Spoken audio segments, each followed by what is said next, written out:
Welcome, everybody. Dave Walker, co-founder and CEO of the B to SMB Institute, here with you again. And I'm really happy to be joined by Kim Maiden. Welcome, Kim. Hi. Okay, so here's the deal, guys. Kim is not your usual B to SMB Institute speaker. In fact, it's a pleasure to find someone who has such a passion for small business, like so many of us do, but is not necessarily part of a big brand enterprise selling to products and services to small business. She is, in fact, well, I won't steal your thunder. How would you describe yourself?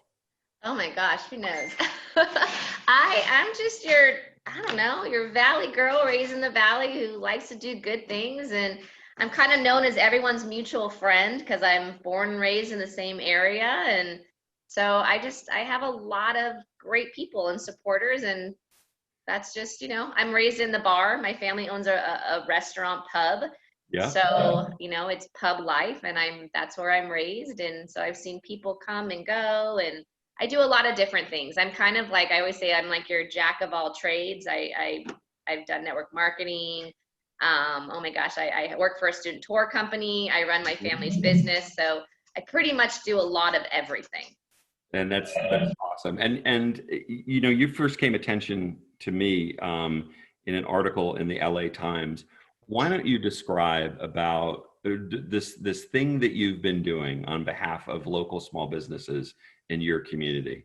Yeah, I mean, it started just kind of on a whim. I mean, I wasn't expecting any of all of this. It's been pretty bizarre, but I basically, because I'm raised in a family business, which is a small business, when COVID hit us, I basically said to my dad, who's the owner, I said, we're not going to fail. We're going to figure this out. We have enough support that I know people will come if we really put it out there that we need help.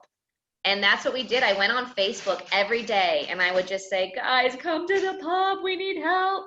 And people did. We had so much support. It was insane. People would come and buy fish and chips every Friday. I would make a goal and I'd say, hey, I want to sell 100 breakfast burritos on Sunday. And I would just keep going until I sold 100 and people came. So I saw what the community could do.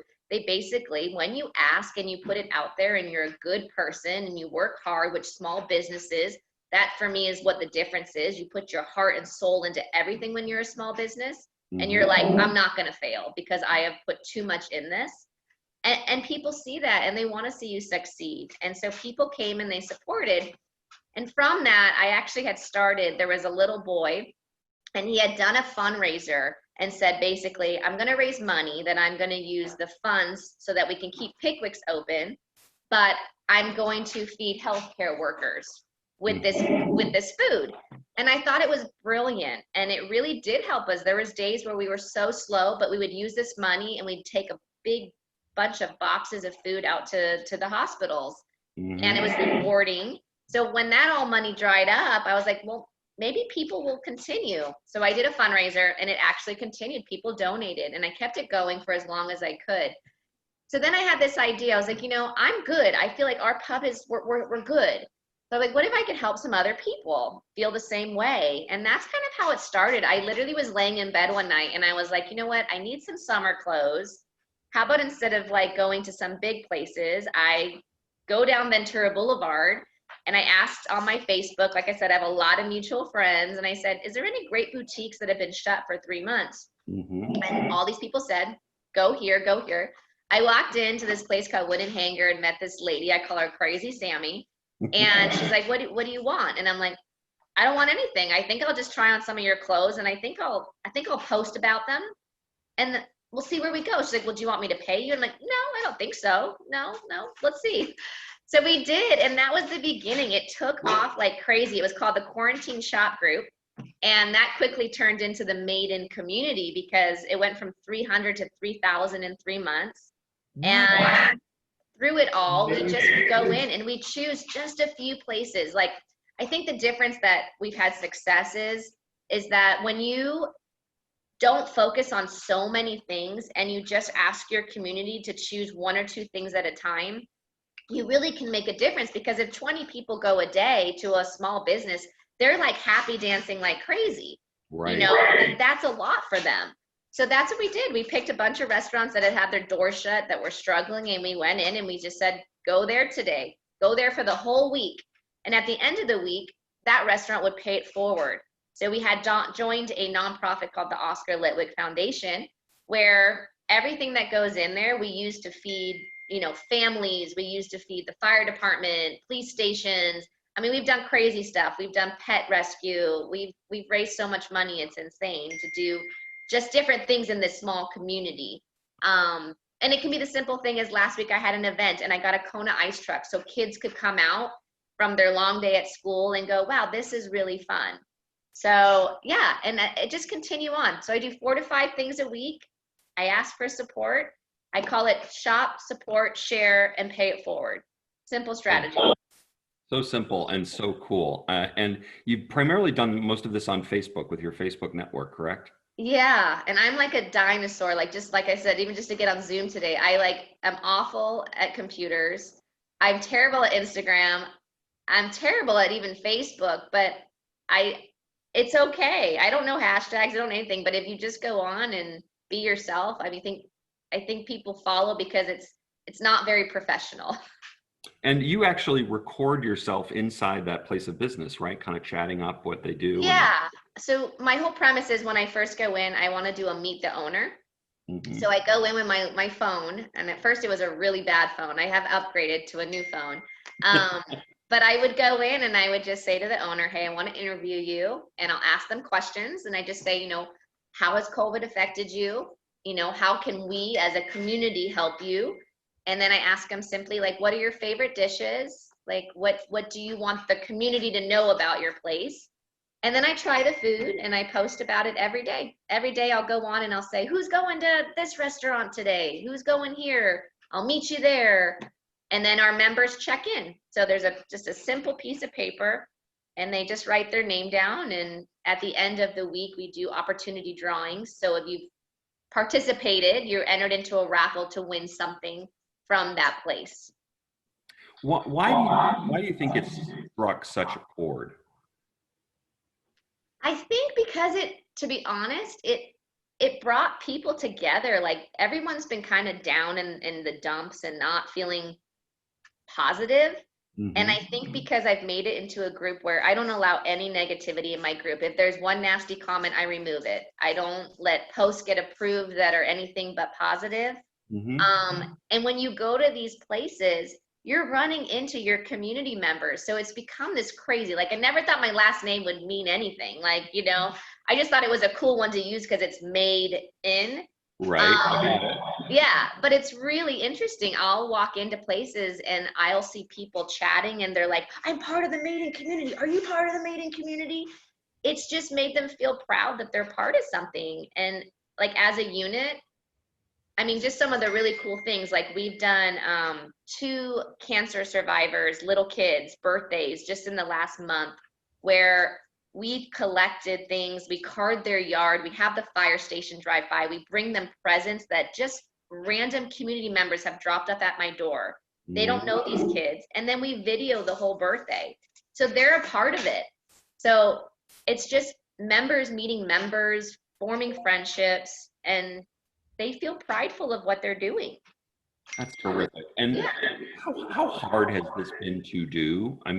Is it the kind of thing that you would say to Western burbs of Chicago, where I'm from? There's plenty of stay-at-home, semi-working moms who are, who have the time to really do this. Would you say this is hard to do, or? I'm going to tell you that in 2 different ways. Okay.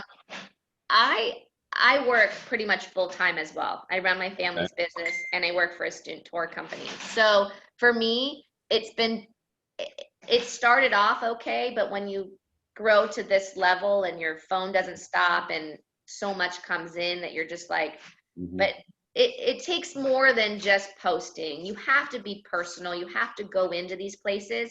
Sure. So at this point now, I'm starting to form little committees that will take some of the pressure off of me, because it did get a lot. I will tell you that. It's like a full-time job. But I look at it as it isn't that difficult. In the beginning, it's really just popping here and there and kind of, offering your support. I think anyone can do it. I really do. I just think that you have to be able to time manage, which is something I struggle with.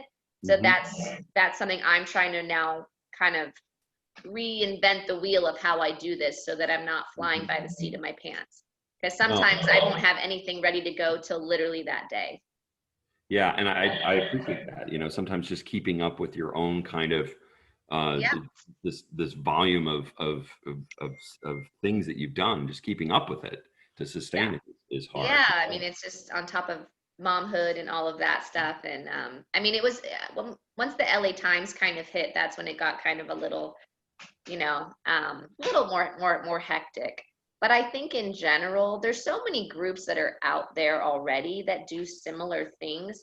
I Hmm. think that when you just really focus on helping a few, Hmm. I think you can't tackle so many at a time because in general, people get overwhelmed. People do want to support, but you can't help a lot of people if you're like asking for the week for them to go to like 15, 20 places. It's Right, too much. People right, like to think simply, and I think right. that's why this structure works is it's personal and you want to get to know the owner. So when I ask people to go in, I want them to meet who this owner is. I want them at the end to say, wow, this feels like family. And that's what's changed everything. I've done a few interviews where, for me, even the owners have said, Kim is no longer my friend. She's my family. And Ah, that's huge. That's like, I've only been with these people a week, but because I consistently go in and I consistently form a bond with them, they're hmm. forever family. The family is the Maiden community, and that's how all these business owners feel, that it's so personal. It's not like someone coming in with a coupon saying, "I got this coupon. I don't want to spend more than my coupon." Right. It's no, how much money can I spend to get you back on your feet? That's Yeah. terrific. So give me the name of the program again. It was great. It was Maiden community. Maiden Community, It's and just then Maiden Community. We also are going to have a website soon, so it's just going to be maidencommunity.com. right, So that's starting M up A as I well. D M A I D M-A-I-D-E-N. E Yep, N. got So it. Maiden's my And last name. you Maiden had Community. three great, a wonderful little alliteration of the three S's that you had that are kind of part. Support, shop, and share. And Okay. those are simply because I always say sometimes in this time of need, like we don't all have money right now to go out and shop like Right. crazy, but you can simply just share a post and it makes just the world of difference as going in there and shopping because you never know who's watching. So Right. what I do is I say, even if someone goes into the store and buys something, I make them share it in the group.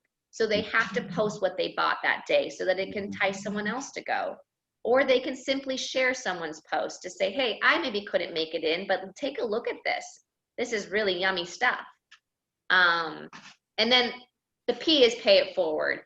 I Right. didn't come up with an S on that one, but I think I That's all right. believe We're in not all pros. everything is a chain reaction. So if you look at our Maiden Community logo, it's three like U's, Mm-hmm. and that is just because a chain reaction, when one person does something good and pays it forward, you never know how it's going to react. And that's what I've seen in this group is the trickling effect of just good deeds that keep happening. What a great story, Kim. Thank you so much for telling it for Welcome. our audience. And can't tell you how much from afar here in Chicago, I appreciate what you're doing there in LA. It's Thank really, you. really awesome. And thanks for sharing it with our audience. You're very welcome. Thanks, guys. Thank you. All right, bye.